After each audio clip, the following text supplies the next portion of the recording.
How much of a lift was Jake Bauers at bat there in that fifth inning against a tough pitcher in Verlander? Yeah, I thought we had good at bats against Verlander. He was struggling to find his good command early. I thought we waited him out, hit some balls on the nose. Bauers hit a ball, lined out on him with a runner in scoring position. And then he kind of really settled in and started making pitches. But, yeah, Bauers at the top had, 3 really good at-bats and obviously a big home run. Chris. Being that Nestor was out for over 2 months, he threw his fastest pitch of his career. How encouraged are you with just where the velocity was today? You know what? I don't get so enamored with his velocity.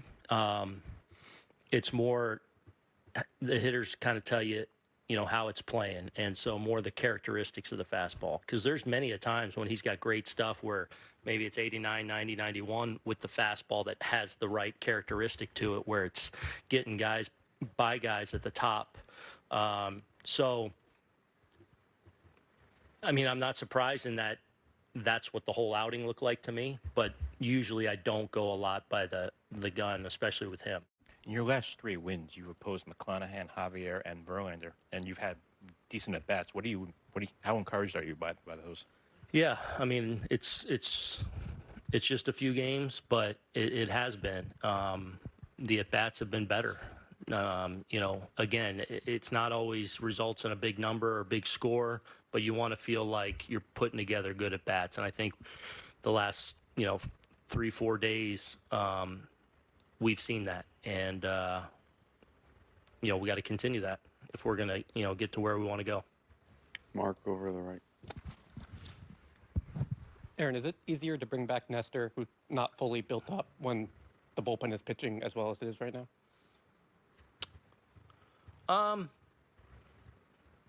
I mean, look, we obviously we lost a pitcher this week, so, that plays a role in it.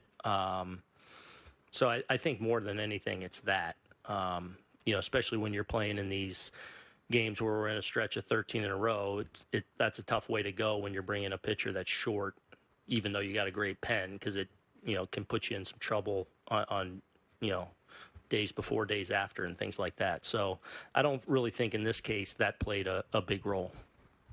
Peter. Kind of build off that, just like how much of a boost can having Nestor back, and especially looking like that, maybe being the 2022 version of him, be like, how much of a boost could that be now that Herman is down and have dealt with some injuries and issues? Nestor's one of the really good, he's proven that since he went into the rotation in middle part of 21. That's the pitcher he's been. And, for different reasons, the hamstring that slowed him at the start of spring and not being totally built up there, and then having a couple blips and having to go down for a couple weeks with the shoulder.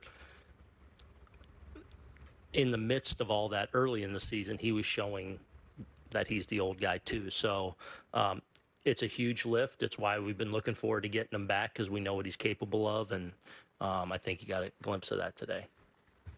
Susan. How hard is it to do what Rortvedt did, 6 different pitches, and have everybody so clean and so sharp? Yeah, I mean,